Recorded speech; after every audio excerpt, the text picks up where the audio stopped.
Donc, alors, je me tourne tout de suite vers vous, Laurent Henry, parce que la ventilation, vous êtes sûrement celui qui en parle le moins, mais qui en fait le plus. Alors, vous êtes une espèce rare, même très rare aujourd'hui, vous êtes ventiliste. Voilà, mais comment vous est venue cette idée saugrenue de ventiliste? Alors au départ, c'est un besoin insatisfait dans mon logement où je voulais améliorer le système de ventilation et revoir le chauffage. Et je me suis intéressé au VMC double flux thermodynamique. Et ne trouvant pas d'entreprise pour installer le produit, c'est devenu de fil en aiguille mon projet de création d'entreprise.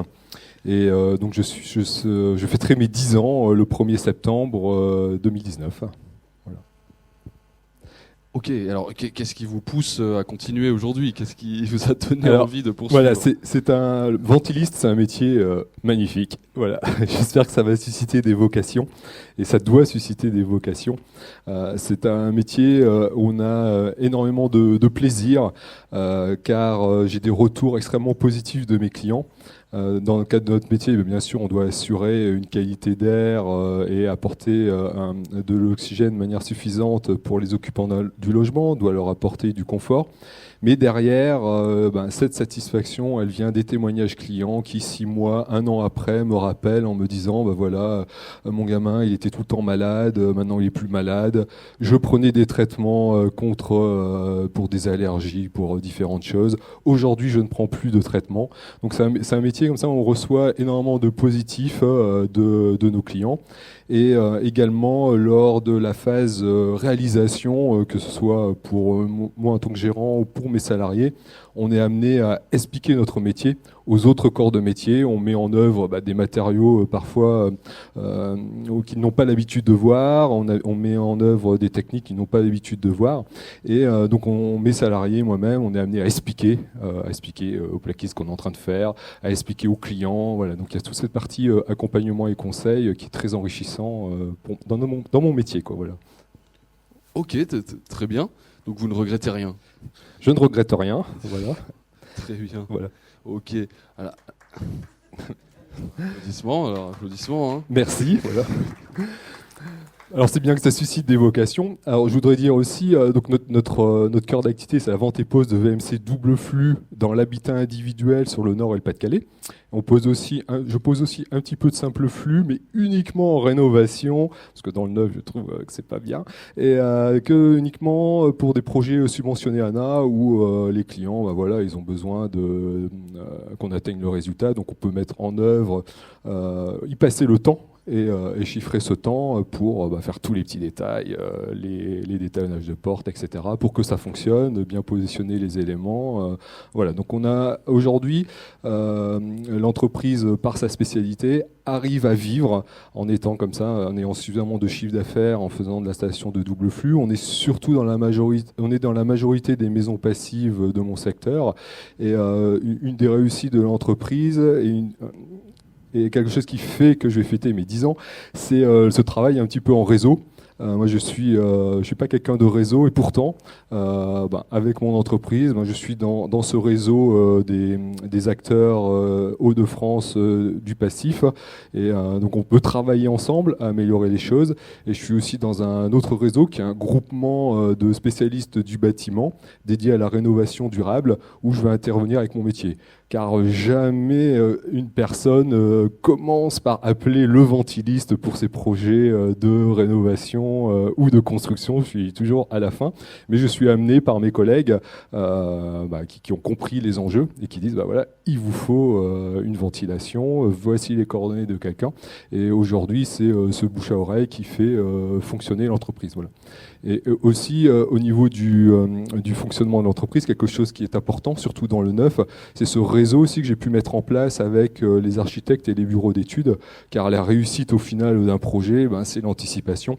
Et aujourd'hui, progressivement, je les ai formés à avoir un local technique suffisamment grand, à avoir l'emplacement des hauteurs de plafond suffisantes, le positionnement idéal pour les bouches. Et donc je vais pouvoir aujourd'hui travailler très en amont avec eux dès la phase conception du projet. Donc dès le début, hop, je viens tracer le réseau de ventilation dans le projet. J'impose aussi au bureau d'études le matériel pour pas me disperser et avoir de trop nombreux fournisseurs. Et pour derrière, alors je fais surtout du réseau en PEHD, eh bien chiffrer à mon client au mètre près et non pas à la couronne de 50 mètres près et obtenir comme ça au final quelque chose avec un budget des plus maîtrisés possible, une association de qualité avec un budget des plus maîtrisés possible. Voilà. Donc ce côté réseau, ces différents réseaux, je pense que c'était vital sur la vie de mon entreprise. Voilà. Ok, très bien. Et vous arrivez à attirer des jeunes dans votre entreprise qui sont motivés de la même manière que vous, par l'idée d'avoir des ménages souriants à chaque fois que vous quittez les lieux? Alors effectivement, dans mes recrutements, j'insiste sur cela. Je leur dis, alors j'ai surtout des jeunes que je prends, qui ne sont pas encore trop déformés par le bâtiment, on va dire, que je recrute surtout sur le savoir-être, parce qu'aujourd'hui, il n'y a pas vraiment de filière dédiée de formation au métier de ventiliste. En tout cas, je n'en connais pas du tout dans ma région. Je sais qu'il y a quelque chose qui existe sur Paris, mais c'est tout. Et donc aujourd'hui, je ne sais pas recruter des personnes formées à mon métier, quoi. Donc je les forme complètement et je leur dis voilà, la richesse que je vous donne, c'est tout ce qui peut arriver, s'il arrive quelque chose à l'entreprise, si l'entreprise s'arrêtait, vous avez ces compétences-là que je vais pouvoir vous apporter, et c'est une valeur très forte, quoi, voilà. Après, pour recruter à des niveaux un petit peu supérieurs, ça a été mon cas dernièrement, là où j'ai recruté un chargé d'études. C'est vrai que c'est très très difficile. On a mis 4 mois avant de trouver la personne. Je recherchais un jeune débutant dans le génie climatique, sauf que je me suis pris en mois de décembre, et donc la sortie de l'école s'était passée depuis longtemps. Et je n'ai trouvé personne. Je me suis fait aider par une structure pour recruter ce profil. Alors, il n'y avait pas de blocage sur le salaire, il n'y avait rien du tout. Je voulais un jeune débutant dans le génie climatique. C'est quand même assez large. On n'a eu aucun candidat, quoi, voilà. Donc ça, l'enjeu, c'est vraiment problématique. Et pourtant, l'entreprise que j'avais mobilisée pour ce recrutement, dont c'est le métier, ils ont fait des pieds et des mains. Donc aucun candidat avec ces compétences-là pour mon métier, quoi. Donc on a trouvé quelqu'un qui était issu d'une formation de géomètre, qui avait une première expérience, ça ne correspondait pas trop à ce qu'il voulait faire. Et par contre, son projet professionnel, c'était exactement ce que je voulais faire. Donc on a recruté cette personne. Donc là, il faut que je la forme, il va falloir un certain temps pour la mettre en place, quoi, voilà. Mais effectivement, le sujet du recrutement avec déjà des compétences dans mon métier, c'est un gros enjeu. Et aujourd'hui, c'est un gros problème, quoi, voilà. Ok, bon, parce que vous savez en parler après, je pense, dans le détail de tout ce qui est possible de mettre en œuvre pour que ça change. Avant, je vais donner la parole à Fabien Schinazi. Alors, Fabien Schinazi, vous êtes un sage de la qualité d'air intérieur, membre du Haut Conseil de santé publique, membre du comité scientifique de l'Observatoire de la qualité d'air intérieur. Vous gravitez depuis 40 ans dans cet univers et vous faites la passerelle entre le monde de la santé et du bâtiment. Alors, quel est votre regard aujourd'hui et est-ce que vous avez le sentiment peut-être que c'est les ménages aussi qui vont faire émerger cette filière de ventilistes et donner de l'importance à la ventilation? Alors, merci en tout cas pour votre invitation. Moi, je me suis dit que depuis les années 80, date de la réglementation dont on parlait tout à l'heure, il y a beaucoup de choses qui ont changé. On a cumulé des sources de pollution dans nos maisons en introduisant un certain nombre de produits, de matériaux, sans s'en rendre compte probablement au départ. Les populations qui habitent les logements ont également changé. Aujourd'hui, nous avons dans nos logements des personnes qui sont allergiques, asthmatiques, des personnes qui se soignent à domicile, c'est-à-dire qui font leur traitement à domicile. Je pense aux personnes qui ont des problèmes respiratoires et qui utilisent des différents appareils et autres. Et donc, toutes ces personnes-là, et notamment les personnes âgées, les très jeunes enfants, et les personnes donc, qui ont une fragilité médicale, sont très sensibles à ces sujets de la qualité de l'air intérieur. Alors, on a la ventilation qui existe aujourd'hui, mais je pense qu'on ne peut pas tout demander à la ventilation. Ce serait une erreur de dire que la ventilation va résoudre tous nos problèmes. Et il faut aussi apprendre, c'est comme marcher avec ses deux pieds, il faut aussi apprendre à réduire ces sources de pollution. On ne peut pas demander à des personnes d'utiliser des tas de produits, j'entendais parler tout à l'heure d'huile essentielle, de désodorisants, et demander à la ventilation de régler tous les problèmes. En fait, à l'intérieur, il se passe la même chose qu'à l'extérieur. Quand il y a de la pollution à l'extérieur, on attend du vent pour évacuer cette pollution. Quand on est à l'intérieur, on a aussi des épisodes de pollution du fait des tas de produits qu'on utilise ou des différents matériaux. Et donc, on a besoin aussi d'une ventilation efficace. Donc, le métier de ventiliste me paraît fondamental. Ça fait longtemps qu'on l'attend. Parce qu'il va apporter son expertise sur la ventilation tout en expliquant aux personnes comment savoir habiter dans leur maison et limiter les sources de pollution. On va aussi demander aux ventilistes d'être un expert dans le domaine de la ventilation et ne pas faire les erreurs qu'on a déjà vues tout à l'heure en matière de conception, de réalisation, notamment pour aujourd'hui des bâtiments qui sont plus performants en énergie. Donc ce métier apporte vraiment quelque chose pour améliorer la qualité de l'air intérieur, et pas uniquement la notion de qualité d'air intérieur, mais également le confort. Or, les personnes, quand elles sont dans leur logement et qu'elles se rendent compte que la qualité d'air n'est pas bonne, ça commence par un ressenti, un problème de température, un problème d'humidité, un problème de différents symptômes qui peuvent apparaître. C'est les premiers symptômes qui apparaissent quand les niveaux de polluants augmentent. Les personnes commencent à avoir des signes d'irritation au niveau oculaire, au niveau de la gorge, au niveau respiratoire. Et surtout, si c'est des personnes déjà allergiques ou asthmatiques, ça va exacerber finalement leurs symptômes. Donc il est important qu'on puisse avoir une ventilation suffisante. Donc je pense qu'il y a la maîtrise des sources de pollution, mais également un système de ventilation qui puisse évacuer les polluants. Dans les différentes pièces également où l'on vit, on n'a pas forcément les mêmes problèmes de qualité d'air. On va avoir des problèmes d'humidité, notamment dans les pièces de service. Et avec ce problème des moisissures, il faut rappeler quand même que le problème des moisissures, qui a été cité tout à l'heure, est très important dans nos bâtiments. Il y a un pourcentage important de bâtiments qui présentent ces problèmes de moisissures et leur impact sur la santé qui ont été bien définis. Mais également, donc, cette pollution de l'air dans les pièces où on vit plus souvent. Je pense à la chambre à coucher, où on passe beaucoup plus de temps. Et là aussi, on a besoin dans son sommeil, et surtout pour des personnes qui ont des problèmes respiratoires, on a besoin d'une bonne qualité d'air. Donc, vraiment, le métier de ventiliste et son expertise qu'il peut apporter est utile pour les personnes qui vivent dans les logements. Est-ce que l'augmentation du nombre d'asthmatiques, du nombre de gens allergiques, selon vous, va faire aussi pousser et rendre les ménages prescripteurs et demandeurs d'une filière capable de... Alors, je suis un peu partagé. En fait, je pense que quand les personnes ont des problèmes de santé, il y a un déclic qui se fait dans leur tête et ils se disent « il faut que j'améliore mon environnement ». Et donc, on va être beaucoup plus attentif. Et là, on va aller chercher de l'information.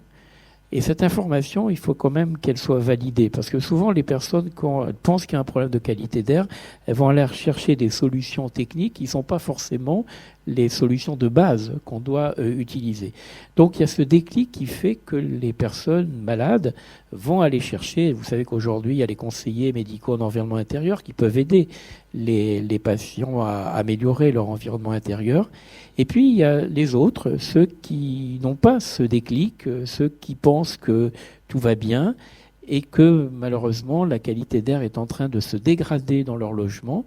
Et je pense que tout le monde devrait être un petit peu mieux sensibilisé. Or, je trouve que la sensibilisation du public par rapport, et je reprends le système de ventilation, elle n'est pas encore complètement faite parce que vous avez vu tout à l'heure, on mettait du papier carton sur des bouches pour empêcher l'air de passer, ou on était gêné par une bouche d'insufflation. Donc là aussi, il y a une notion de sensibilisation, pas uniquement des personnes qui en souffrent, mais aussi du public. Et donc à partir de ce moment-là, quand les personnes vont être de mieux en mieux informées, elles vont demander des exigences en matière de conception, de réalisation de la ventilation, et donc vont apporter leur attente par rapport à la ventilation, et ce qui fait que ce métier de ventiliste et son expertise peuvent apporter cette réponse aux personnes qui attendent des réponses par rapport à la qualité de l'air dans leur logement. Ok, donc il manque juste des communications du ministère de la Santé, peut-être un peu plus. Moi, j'ai pensé qu'on est en pleine préparation du plan national santé-environnement 4, et il y a une rubrique spécifique à la qualité de l'air intérieur. Et sur ce sujet, je pense que la notion de sensibilisation du public doit se faire, et peut-être on peut imaginer des clips à la télévision qui expliquent comment on entretient sa maison et comment on assure une bonne ventilation dans sa maison et comment on aère bien. On a des clips actuellement sur la canicule. On vous explique ce qu'il faut faire pour ne pas être soumis aux coups de chaleur. On pourra avoir des clips pour mieux vivre dans son logement et dire quels sont les messages essentiels, comme on le fait actuellement pour la canicule, ce qu'il faut faire dans son logement pour améliorer la qualité de l'air intérieur. Et la ventilation joue un rôle important. Et je pense également, au-delà de cette information publique, il peut y avoir aussi des relais d'information. Nous sommes tous des sachants. Et donc, on peut faire passer le message, des messages simples. Il existe plein de messages sanitaires qui existent, notamment par le ministère de la Santé, ou par l'Observatoire de la qualité de l'air intérieur et par d'autres. C'est de faire passer ces messages au public pour qu'ils puissent prendre conscience de la qualité de l'air qu'ils respirent dans leur logement et prendre conscience des moyens qu'ils ont à mettre en œuvre pour qu'elle ne se dégrade pas et qu'elle n'impacte pas leur santé. Ok. Alors, Éric Lagandré, vous êtes spécialiste énergie à l'Agence nationale d'amélioration de l'habitat. Alors, vous, les ménages, ils s'intéressent quand même beaucoup à ce que vous faites. Et justement, aujourd'hui, est-ce que l'ANA intègre la ventilation dans ses opérations de rénovation énergétique, qui sont plusieurs centaines de milliers à être déployées ? Oui, on a affaire aux ménages. C'était bien que vous parliez de communication télévisée à l'instant, parce que c'est vrai que quand on veut parler aux ménages, c'est le média télévision qui s'impose. Et jusqu'à présent, sur les questions de rénovation, le média télévision était quasiment absent. Il y avait bien de temps en temps une pub de cas par cas pour vous aider à changer vos fenêtres, mais c'était un peu tout. Cas par cas n'est pas sponsor de l'événement, donc non, faut pas les citer. Non. Ouais. Bon, c'est un autre sujet, mais quand même, il y a quelque chose. C'est que dans le bâtiment, d'abord, c'est des professionnels. Dans le bâtiment, d'habitude, ce sont des professionnels qui travaillent avec des professionnels. Il y a un concepteur, il y a un maître d'œuvre, il y a de l'ingénierie, il y a les règles du CSTB, et puis des artisans sous-traitants. Voilà, tout ça est organisé entre professionnels. Quand on travaille sur le marché de la rénovation, on est en contact direct avec un particulier. Voilà. Et ça change beaucoup les choses. Et on est sur des marchés qui sont de petite taille. Donc les dépenses d'ingénierie sont forcément un peu réduites. Voilà. Donc nous, on a bien affaire avec les particuliers sur des chantiers, plusieurs dizaines de milliers de chantiers par an, en très forte accélération, parce qu'on est en train de réussir à fusionner l'ensemble des dispositifs de soutien financier. Les dispositifs de l'ANA fusionnent avec le crédit d'impôt et avec les certificats d'économie d'énergie. Donc on est dans des conditions d'accélération assez fortes et le gouvernement va nous demander de continuer à accélérer. Alors, on joue un peu sur deux terrains. Un terrain d'industrialisation des process. Nous-mêmes, on simplifie les démarches, on simplifie les règles, on rend possible de demander une subvention en ligne sur notre service monprojetana.gouv.fr. Donc ça, il y a l'industrialisation des process et de la communication de masse. On a vu autour du coup de pouce les grands énergéticiens faire de la communication télévisée puissante, et nous on l'a senti parce que nos services d'accueil téléphonique des demandeurs de subventions ont été un peu débordés pendant quelques semaines. Le service en ligne lui-même a dû être réparé en urgence. Donc il y a bien des choses où il y a un rapport direct avec les particuliers. Ça marche très bien quand il s'agit de changer une chaudière ou peut-être de faire l'isolation des combles. Après, quand on a affaire à des rénovations sur des maisons qui sont un peu dégradées, où il y a 3 ou 4 types de travaux, c'est déjà moins simple. Et donc là, on a besoin d'un accompagnement de proximité, une assistance à maîtrise d'ouvrage qui est apportée gratuitement avec le soutien des collectivités dans 800 opérations programmées. Vous savez, on parle, nous, des OPA et des PIG, des programmes d'intérêt généraux, des opérations programmées d'amélioration de l'habitat. C'est une collectivité qui s'engage à apporter du conseil gratuit et de l'aide au montage des dossiers pour tous les citoyens, les administrés du territoire. Et là, il y a bien un conseil de proximité. Et le plus souvent, il y a de la ventilation aussi dans ce type de chantier-là. Donc ça se fait grâce à ce réseau d'assistance à maîtrise d'ouvrage. Le plus connu s'appelle SOLIA, Citémétrie Urbanisme. Alors je ne sais pas avec qui vous travaillez, vous, dans le Nord. Oui, le Graal, oui, bien sûr. Ouais. Voilà, donc ça fonctionne dans ce réseau de proximité, finalement. Et en même temps, on voit bien qu'on est dans un moment où il y a des mutations très fortes de l'appareil économique de la rénovation. Mutation très forte parce que les centres de relations clients par téléphone se développent beaucoup. Ces centres de relations savent monter les dossiers CDE et commencent à apprendre à monter les dossiers de subvention ANA. Donc tout ça s'intègre d'une manière assez formidable et très puissante. Il reste à conserver le lien avec des circuits de proximité. Et c'est probablement ça qui est difficile, c'est de marcher sur les deux jambes. Ok, mais un coup de pouce ventilation, on peut l'imaginer comme un coup de pouce chaudière ou... Si vous me dites que la filière ventiliste n'existe pas encore, vous me donnez la réponse. Mais je crois que Pascal Housset va intervenir pour nous dire si cette filière est en train de se construire et peut-être nous donner des éléments aujourd'hui déjà qui permettent de mesurer qu'elle se construit petit à petit. Vas-y Pascal. Oui, déjà le plaisir de voir qu'il y a des vrais ventilistes dans cette salle, donc ça me rassure. Effectivement, je remets juste le contexte. En fait, longtemps la ventilation, on a vu a été le travail de différents types de profils. On l'a dit tout à l'heure. Un coup c'était électricien, un coup le chauffagiste, un coup éventuellement le plaquiste. Et en réalité, la formation a été diluée de même manière que ça a été dilué sur les chantiers. C'est-à-dire que la formation de ventiliste, en fait, elle a été intégrée à la formation du génie climatique et de chauffagiste, et ce qui fait qu'on a moins formé des vrais ventilistes. Alors, l'ambition de l'UMGCCP depuis le début d'année, c'est fort de ce constat, et puis du constat aussi ça a été évoqué tout au long de la matinée, un vrai problème de santé publique, parce qu'on a souvent lié la ventilation, de part, on le voit bien, ces textes réglementaires, ça a été évoqué également, au côté transition énergétique, économie d'énergie, aussi bien d'ailleurs dans le neuf et dans la rénovation, et on voit que ça ne marche pas. Aujourd'hui, ça ne fonctionne pas, ou du moins ça ne fonctionne pas bien. Et les chiffres l'attestent, les constats l'attestent, donc il faut changer de paradigme. Et pour ce faire, nous à l'UMGCP, on a un programme qui est très ambitieux, et c'est pour ça d'ailleurs qu'on souhaitait pouvoir organiser ce type d'événement. Il faut un raisonnement filière.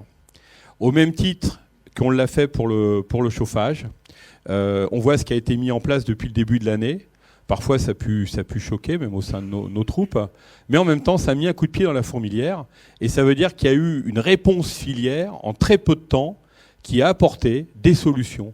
Et notamment des solutions pour les publics les plus fragiles, qui n'avaient pas forcément les moyens de se payer effectivement un système de chauffage performant ou, on le voit aujourd'hui, un système de renouvellement d'air et de qualité d'air qui soit satisfaisant. Donc pour ce faire, on souhaite avoir plusieurs axes de travail. Le premier, déjà, on l'a vu ce matin, l'aspect réglementaire. Donc on y travaille, il y a un travail avec l'ensemble des acteurs sur l'aspect réglementaire. Donc ça, c'est un premier poste. Deuxième point, il faut travailler sur la formation. Donc ça, on souhaite qu'on retrouve de véritables diplômes de ventilistes au travers de nos CFA. Donc c'est important qu'on forme des ventilistes, des vrais ventilistes, et qui soient sensibilisés au volet qualité d'air. Pas uniquement la mise en œuvre, mais aussi le volet qualité d'air.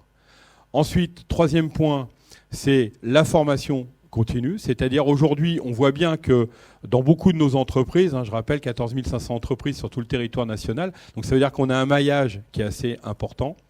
Il faut qu'on continue à former les gens qui travaillent dans le domaine du génie climatique, nos plombiers chauffagistes qui veulent s'emparer de ce métier, de la ventilation, monter en compétences, comme ça a été dit par Ziet ce matin.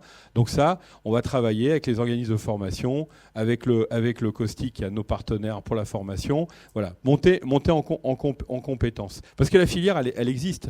Après, il faut travailler dessus. Bon, je prends un parallèle qui n'a rien à voir, mais juste pour comprendre.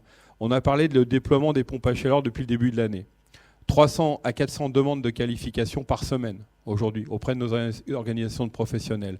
Des stages de formation qui sont pleins sur un an et demi. Donc vous voyez la réactivité de la filière, elle peut être très, très réactive. Pourquoi ? Parce que 80% de nos entreprises, c'est des PME, des TPE, des artisans. Et eux, ils se disent, si effectivement, eux, ce qu'ils veulent, c'est travailler, il y a des savoir-faire, mais parfois, il faut qu'ils se découvrent aussi dans la capacité à développer des marchés. Donc, formation, troisième point, donc ce point formation. Et puis après, effectivement, il faut porter cette offre et il faut donc avoir des qualifications reconnues. Ensuite, il existe des qualifications ventilation, ça existe par les organisations de ventilation, mais ce n'est pas mis suffisamment en avant. Et pourquoi pas demain un Qualiventil RGE qui pourrait rentrer dans une éco-conditionnalité par rapport à des aides de subvention type C2E ou prime de l'ANA. Voilà. Mais il faut savoir qu'au niveau des dossiers ANA, le lot ventilation, il se fait déjà dans les territoires. Parce qu'on parle beaucoup aujourd'hui, pour ceux qui connaissent un petit peu les dispositifs, ce qu'on appelle agilité, qui permet vraiment d'avoir une réponse avec une porte d'entrée vers le remplacement des générateurs de chauffage, donc chaudière ou PAC à partir d'un euro. Eh bien, par ce biais-là aussi, bien évidemment, il y a des dossiers, ce qu'on appelle de sérénité, qui sont accompagnés vers les publics les plus fragiles, où il y a déjà des préconisations qui sont faites. On le voit bien que dans les territoires, ça existe, mais il faut l'amplifier, il faut le massifier. Et ça, il faut le faire avec les pouvoirs publics, il faut le faire avec l'ensemble des acteurs de la filière pour pouvoir massifier ces dispositifs qui permettront rapidement d'avoir des résultats en termes de réalisation. Parce que ce qui est important, j'entendais bien ce matin, on a beaucoup parlé des réalisations, des installations.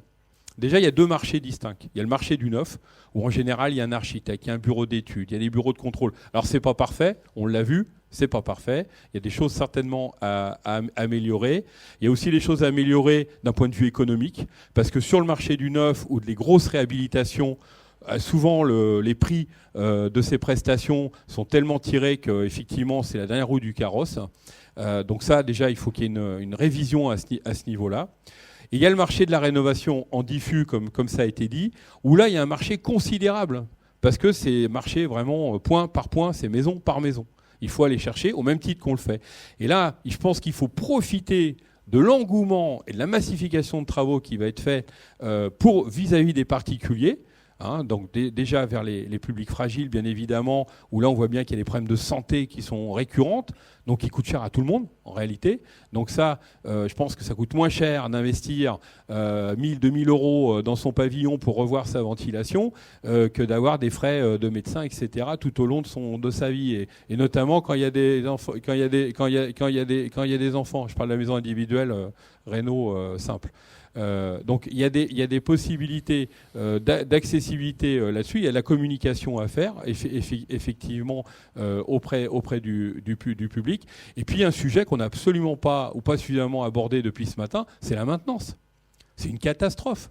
Il n'y a pas de maintenance. Alors en tertiaire, on en trouve. Pour avoir fait des expertises, notamment pour des crèches, on en parlait ce matin, le confrère en parlait à juste titre, ou des groupes hôteliers, c'est une catastrophe, même dans des palaces parisiens où vous payez les chambres une fortune. Quand vous avez des bouches de ventilation ou quand vous enlevez la bouche, une gaine qui fait 125 et au final vous avez un passage l'équivalent d'une pièce de monnaie, il y a quand même un souci, que vous payez très cher votre chambre pour mal respirer toute la nuit. Donc il y a un vrai problème de fond aussi de maintenance. Donc il faut absolument qu'il y ait je dirais, dans la communication qu'on ait fait sur la ventilation aussi, le volet maintenance. On ne peut pas dire on installe sans s'assurer de la pérennité des installations et de la bonne maintenance pour avoir une qualité d'air. Ok, et là-dessus, il ne faudrait pas un peu d'obligation pour lancer la machine ? Bah si, bien évidemment qu'il faut à un moment donné, il faut quelques obligations. Alors, je rebondis sur ce qui a été dit tout à l'heure sur les contrôles en fin de travaux.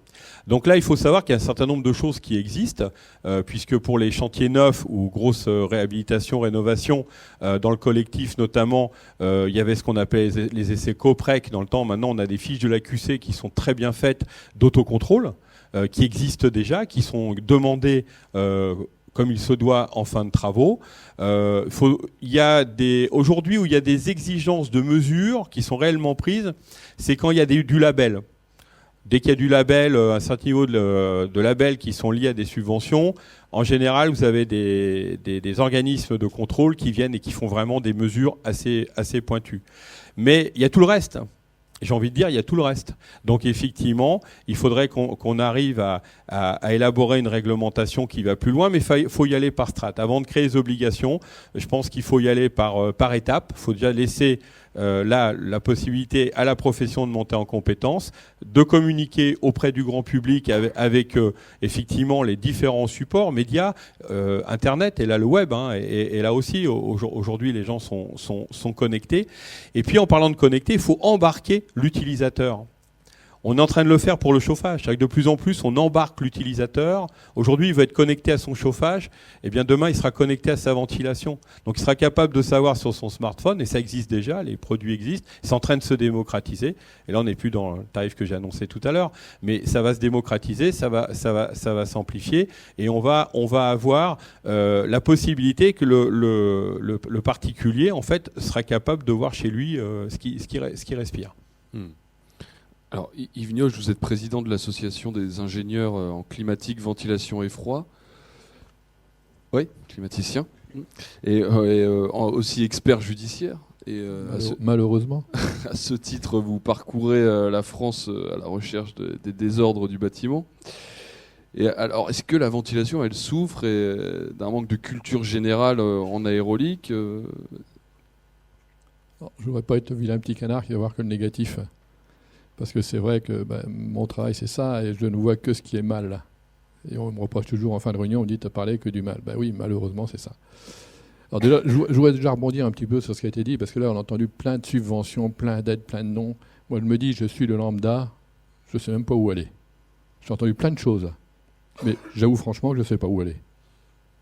Après, il a été évoqué, alors c'est vrai que le prix d'une ventilation dans le résidentiel, c'est combien ? Entre 300 et 500 euros ? C'est à peu près le prix quand c'est installé une ventilation. Pas double flux, pas double flux. Simple flux, c'est le prix actuellement dans les maisons individuelles. Dans les CMI, c'est le prix. Qu'est-ce que vous voulez faire d'une installation avec ce prix-là ? Donc voilà, donc le résultat, on le retrouve. Alors je ne parlerai pas de l'hygrobé, parce que l'hygrobé, malheureusement, Eric le sait très bien, j'ai des expertises en hygrobé où c'est dramatique, c'est les champignons qu'on voit régulièrement, puisqu'on est en maison étanche. On régule, il paraît, en fonction un petit peu de l'hygrométrie. Donc les entrées d'air se ferment s'il y a un peu de chaleur en dessous. Et donc on n'a plus d'extraction dans la maison, donc on n'a plus rien. Et là, ce produit, ce qui se passe, c'est que les champignons dans les salles de bain, c'est dramatique, c'est même insalubre. Donc ça, j'en ai un certain nombre. Alors, c'est lié au débit ou pas au débit, parce que je vois Anne-Marie Soulier qui note, là, qui écrit, c'est formidable. Mais il y a les débits qui sont ce qu'ils sont. Il faudrait qu'ils soient déjà bien mis, qu'ils soient contrôlés. Les attestations, je suis d'accord. Une attestation, moi j'étais entrepreneur pendant 25 ans, les coprec, je peux vous dire qu'à la fin du chantier, on en fait des coprec. Mais ça ne sert à rien. Donc les attestations, c'est bien, mais il faudrait au moins une vraie vérification. Parce que s'il n'y a pas de vérification de débit, ça ne sert à rien. En plus, la mise en œuvre, parce que je suis là pour dire les mises en œuvre, y en a qui me connaissent dans la salle, je suis un anti-flexible. Le flexible de 80 ne devrait plus exister sur le marché depuis, ça fait malheureusement 50 ans que je le dis. Du diamètre 100 minimum rigide. Le flexible, c'est que les raccordements des bouches, aussi bien en tertiaire qu'en résidentiel. Ça éviterait beaucoup de problèmes. Alors c'est vrai que ça remet en cause les constructeurs. Il faut leur faire un petit peu de place. Mais aujourd'hui, les flexibles qui passent entre le faux solivage et le placo, donc c'est juste le rail de 3 cm, Je vous fais pas hâte. Le résultat, on le connaît. Vous n'avez pas de débit. Mais par contre, c'est pas grave, on a mis le papier cul à la bouche, ça marche. On a fait l'attestation. Non, mais voilà, aujourd'hui, c'est ce que vous avez le résultat, c'est les 70% qui sont défaillants, et malheureusement, et ça va beaucoup plus loin, ça va au problème de santé. Parce que la réglementation de 82 avec des maisons non étanches, on prenait l'air où ça pouvait. Aujourd'hui, on ne peut plus. On ne peut plus faire ça. Donc il faut revoir un petit peu toute la chaîne, mais je pense qu'il ne faut pas tout démolir. Il a été dit aussi qu'il y a d'autres systèmes de ventilation. Bon, je crois qu'il ne faut pas les exclure. Il faut ouvrir à tout. Et il faut le résultat. Alors, on a parlé de qualité d'air tout à l'heure. On va mettre des sondes de CO2 dans toutes les pièces. Alors là, le coût de 300 ou 500 euros, même si aujourd'hui on a des sondes qui coûtent plus très cher, je voudrais voir comment on va calculer, comment on va contrôler cette qualité d'air. Parce qu'on a tous dit tout à l'heure, j'ai tous entendu, on va la qualité d'air. Ah oui, mais comment on la contrôle? Même en double flux, comment on la contrôle? Moi, j'ai vu une double flux, ça faisait 14 ans qu'elle était raccordée à l'envers. On rejetait l'air dehors. Et on me disait, il y a des problèmes de pression dans la maison. Ben oui. Donc voilà. Donc, c'est le côté négatif. Je suis désolé, hein, Serge. Je suis vilain petit canard. Alors, la ICVF là-dedans, parce que ça, c'est le côté judiciaire. Judiciaire qu'en fluide, hein, je ne fais que ça. Je ne fais pas le généraliste. Moi, je ne sais pas faire. La ICF là-dedans, donc on est en train de réfléchir un petit peu sur... on participe à pas mal de choses. Et on veut réfléchir un peu plus sur justement ce problème de ventilation, en général, résidentiel, tertiaire, industriel. Parce que l'industriel, il y a beaucoup moins de problèmes parce qu'on a des sociétés plus qualifiées. Le tertiaire, ça se passe à peu près bien. Mais le résidentiel, alors là, c'est la Bérésina. Voilà, donc on est en train d'y réfléchir, on en parlera un peu plus tard. Ok, la seconde Ventilation Day, du coup, l'année prochaine. Oui, voilà, c'est ça. Alors, on a parlé un peu argent rapidement, donc c'est souvent le nerf de la guerre. Alors, je me tourne vers Jean-Marc Béran, qui doit compter les différents lots de ces maisons. Vous êtes directeur de l'activité maison individuelle chez Priva Bâti Concept. Alors, est-ce que la ventilation peut devenir importante aux yeux des CMistes? Est-ce qu'il y a un problème financier? Est-ce que c'est des habitudes? Dites-nous tout. On a tous ces problèmes, effectivement. Effectivement, donc, on est constructeur de maisons individuelles dans l'ouest de la France, en Vendée. Et je vais vous dire que la ventilation est une de nos préoccupations primordiales, quoi. Depuis surtout qu'on réduit les perméabilités des maisons. Aujourd'hui, on sort des maisons avec ce qu'on appelle le Q4 de 0,10, 0,15, 0,40, bon, parfois 0,60, mais aujourd'hui on en est là. On a très peu de déperdition par l'air et donc il y a 2 ans on avait voulu faire une maison témoin qu'on a faite et vous aviez fait un article de 2 pages dans votre revue, je m'en rappelle. Parce qu'on avait voulu innover et on voulait tenir compte de cette problématique de ventilation. Alors, on s'aperçoit que nos maisons consomment de moins en moins et on avait décidé à l'époque de chauffer la maison grâce à la double flux. C'est ce qu'on avait réussi à faire. Le problème, donc j'y reviendrai tout à l'heure, mais le problème c'est qu'on n'a pas d'industriel capable de nous fournir ça aujourd'hui. On avait été obligé de chercher les équipements en Suisse. Voilà. Je pense qu'il faudra qu'on parle beaucoup des industriels, on n'en a pas beaucoup parlé, qui nous proposent des produits adaptés. Ils vont les proposer juste après. Vous allez voir, il y a des choses moins chères. Il y a tout. Alors, la maison individuelle, donc on est très attentif à ça et depuis, effectivement, on vend quelques doubles flux, on vend quelques maisons passives. Effectivement, c'était la première maison E3C1 à l'époque qu'on avait faite. Donc, la maison individuelle, effectivement, tout ce que j'ai entendu est vrai. Le ventilation n'existe pas. Et en fonction des structures, effectivement, c'est parfois le plaquiste, parfois l'électricien, parfois le plombier. C'est ce qui se fait, c'est effectivement un peu n'importe quoi. Et le coût de 300, 400 euros, 500 euros, c'est la réalité. Alors, nous, on a déjà pris l'option de ne plus mettre de gaine souple depuis déjà 2 ans. On ne met que de la gaine semi-rigide, ce qui est déjà mieux pour la ventilation, donc on a moins de non-conformité. Pourquoi on avait fait ça? Parce qu'on s'était rendu compte qu'effectivement on avait des défauts comme les autres et parfois les gaines étaient écrasées.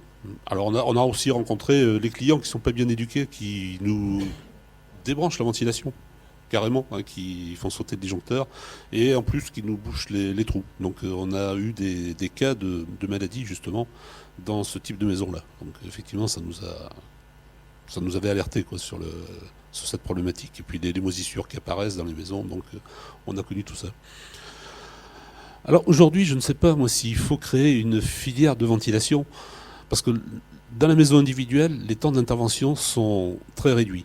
C'est ce qui a fait que, comme on procède par phase, certains ont dit le plaquiste va nous poser les gaines pendant qu'il pose son placo, parce que si un ventiliste doit venir, ce qui va coûter, c'est son déplacement. Il va intervenir 2 heures ou 1 heure et demie sur le chantier, il va partir, il va intervenir 3 fois pendant le chantier, et les déplacements coûtent cher.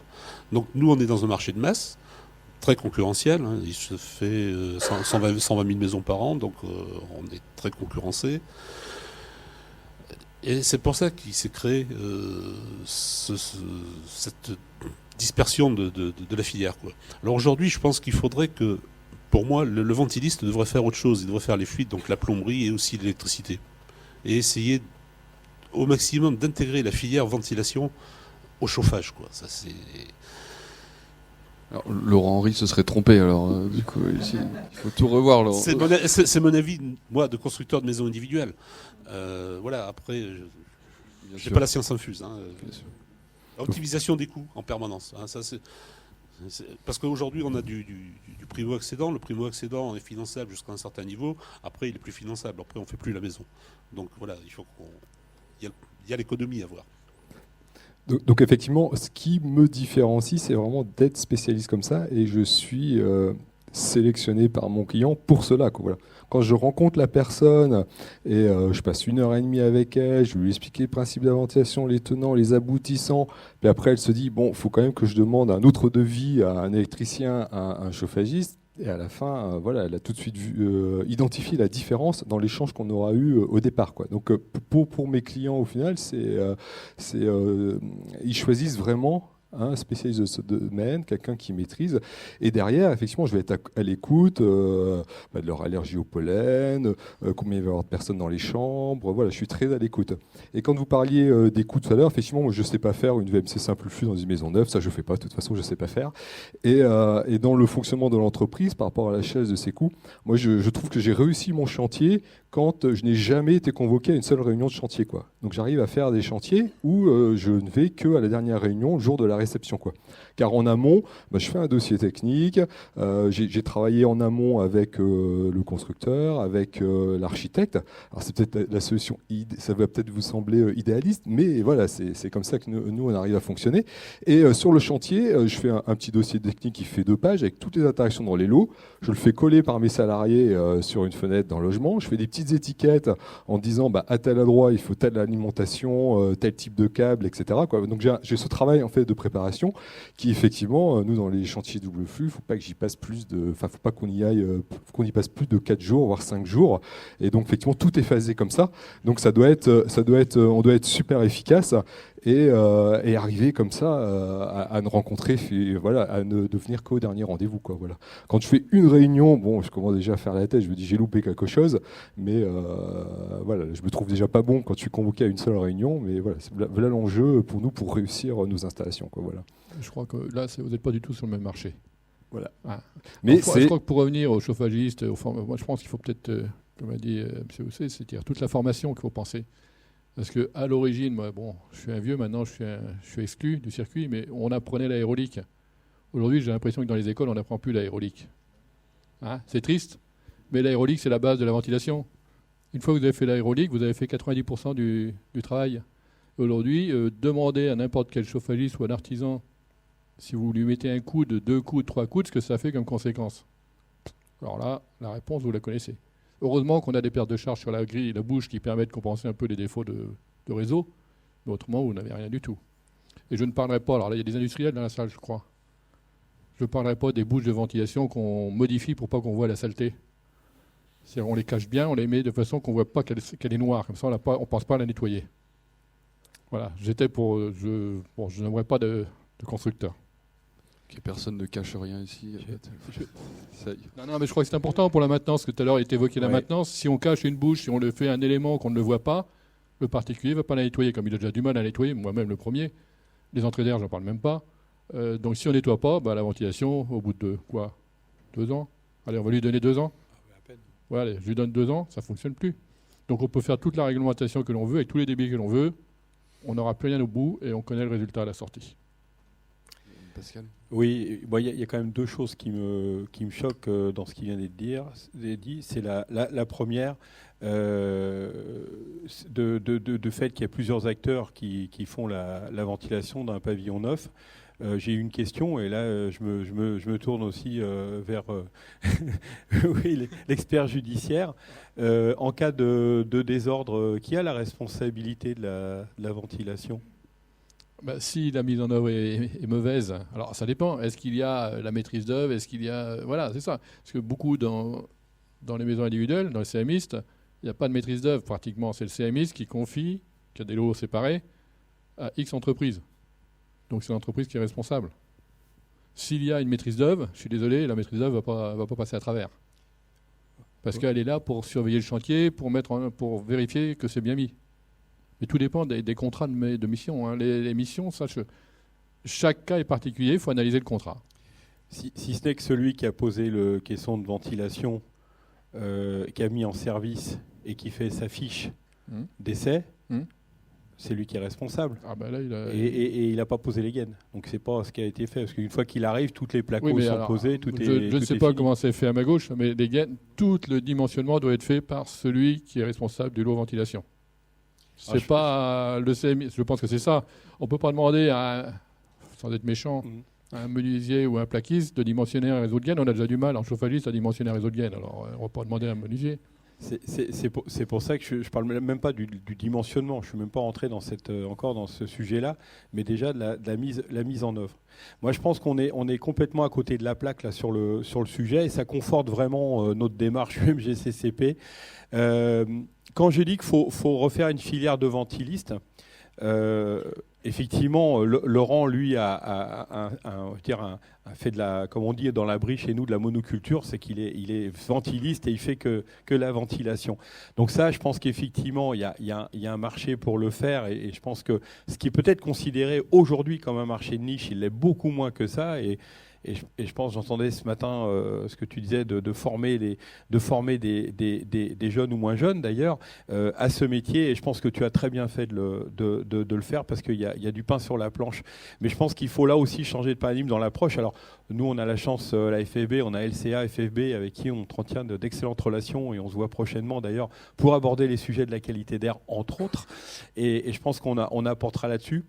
Moi, je pense que, et là c'est le plombier chauffagiste qui parle, on ne va pas réinventer l'eau chaude.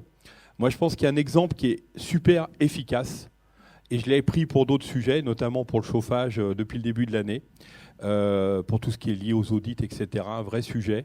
Faisons ce qu'on a fait pour le gaz. Pour le gaz, quand on voit le taux d'anomalie qu'on a aujourd'hui, il est ridicule.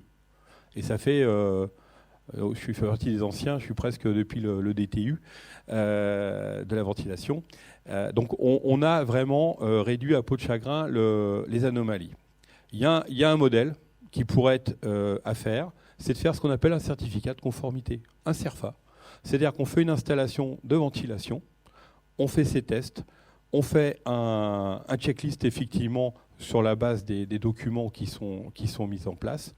On fait son autocontrôle, on fait un certificat de conformité qui est validé par l'entreprise qui a réalisé. C'est-à-dire qui a acheté son matériel, mis en œuvre son matériel, fait les tests, et qui a proposé même une proposition de contrat de maintenance pour l'installation. Et il y a un certificat de conformité. Et il y a des audits qui sont faits. Alors, je prêche contre ma paroisse, parce que j'ai des confrères qui vont faire des bonds sur leur chaise en disant mais on va encore nous rajouter des contrôles au contrôle, etc.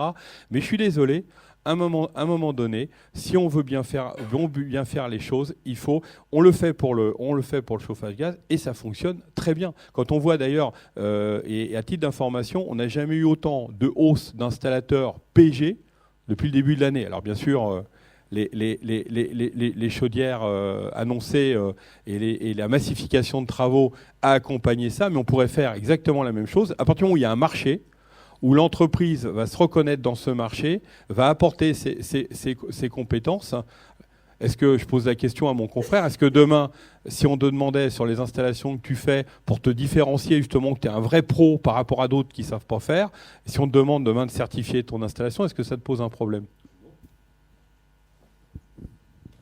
Non, ça ne poserait pas de problème. Et je suis déjà dans cette démarche-là, puisque mes salariés ont des checklists pour suivre leur installation. On est déjà un petit peu dans cette philosophie, quoi. Voilà.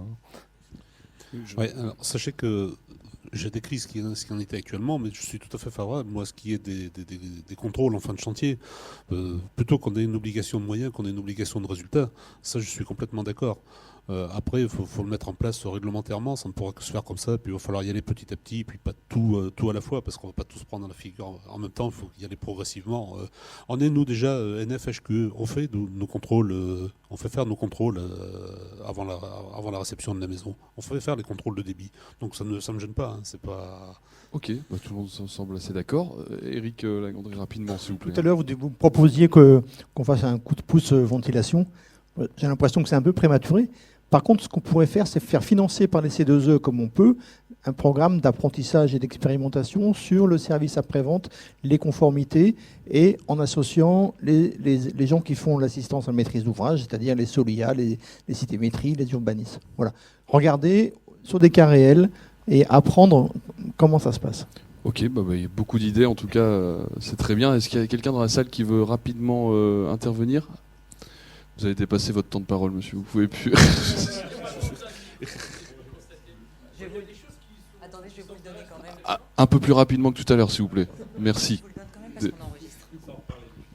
Bon, il y a des choses dans tout ça qui sont très très bien. Il existe donc des plombiers chauffagistes, ce qu'on appelle CVC, des électriciens. Moi, je pense qu'on devrait s'orienter, que les électriciens, quand ils viennent contrôler ou entretenir aussi le chauffage électrique, parce que il y a quand même de la maintenance, devraient contrôler la partie VMC des habitations. Et ceux qui s'occupent des chaudières gaz ou un autre type de chauffage devraient contrôler, eux, la VMC des habitations. Devraient englober, ça donnerait du boulot à tout le monde et chacun aurait aussi son esprit. Je fais quand même partie d'Atlantique au niveau des chauffages électriques. Je suis référencé chez Atlantique. Et l'année dernière, on a fait à peu près une quinzaine de rénovations de chauffage électrique. Dans les 15 rénovations de chauffage électrique, j'ai refait la VMC des 15 maisons. Totalement. C'est-à-dire entrée d'air, tout a été refait complètement. C'est pas très cher, même si c'est du simple flux. En général, c'était des maisons à rénovation, donc simple flux. Un petit conseil d'isolation supplémentaire au niveau des combles ou au niveau des portes de garage. Les gens sont très satisfaits parce qu'il ne faut quand même pas oublier que la ventilation est aussi importante sur le chauffage.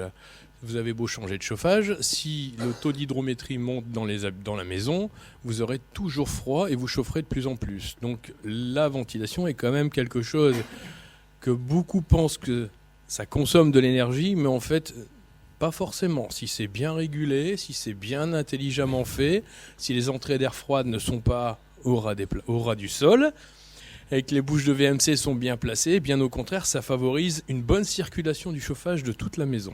Jean-Marc Béran.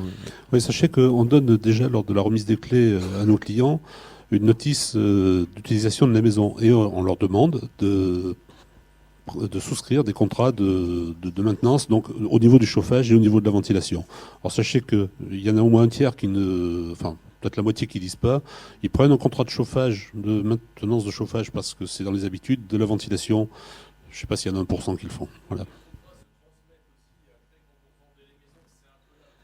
Alors actuellement, il y a le carnet numérique qui est en train d'être mis en place et qui va résoudre une partie de ce problème-là.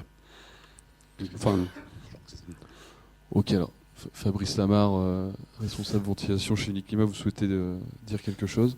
Je voulais juste réagir sur ce qui a été dit sur plusieurs points. Donc moi je travaille au syndicat des fabricants, on en a parlé tout à l'heure. Donc je réponds sur plusieurs points, notamment donc, sur l'aspect métier. Sur lequel on travaille aussi au niveau d'Uniclimat et je pense que c'est sur toute la filière génie climatique où il y a quand même un grand défaut de personnes. On va essayer de porter ce thème au niveau du salon Interclimat. Il y aura un espace métier où avec toute la filière on va essayer de porter les métiers du génie climatique et de rendre sexy le métier de ventiliste. Donc ça c'était sur l'aspect métier. Je rejoins aussi les intervenants sur l'aspect prix et montant des coûts de travaux des installations de VMC, il faut absolument, pour que la qualité des installations soit de qualité, il faut monter les prix. Donc ça se passe au niveau de la maîtrise d'ouvrage, toute la filière qui doit, je pense, monter les prix là-dessus. Sur l'aspect réglementaire, donc je pense qu'il y aura un besoin, une nécessité d'imposer un contrôle à réception. J'espère que ça va venir très rapidement. Et enfin, je voulais répondre sur l'aspect offre-produit, où il y avait monsieur maître d'ouvrage qui disait qu'il n'y avait pas d'offre-produit sur l'aspect vecteur R au niveau français. Je pense qu'il y en a sur l'aspect double flux, en tout cas. Là, on voit que le vecteur R devient de plus en plus prépondérant et va devenir un vecteur qui sera un vecteur du futur. Et il existe des offres de VMC double flux ou multifonction. Je voudrais juste te dire que le neuf représente 1% par an. Il ne faut pas oublier ça, que depuis l'an 2000, on n'a fait que 18% de la construction. N'oublions pas l'existant. Je précisais là au niveau de l'offre, c'est un chauffage spécifique où c'est la ventilation qui servait de chauffage, et c'est avec un complément de chauffage électrique dans les bouches où on n'avait pas suffisamment de ventilation, de volume de ventilation pour la maison. Mais on va tout de suite justement. Non, oui, on a des doubles flux françaises qu'on utilise actuellement, et sachez que effectivement, je peux voir la qualité de l'air chez moi actuellement avec une double flux française. Ok, on va tout de suite. Ah, tu voulais, Pascal? Non? Ok. Donc, on va tout de suite voir des solutions techniques avec des retours d'expérience. Je vous remercie pour cette table ronde. Et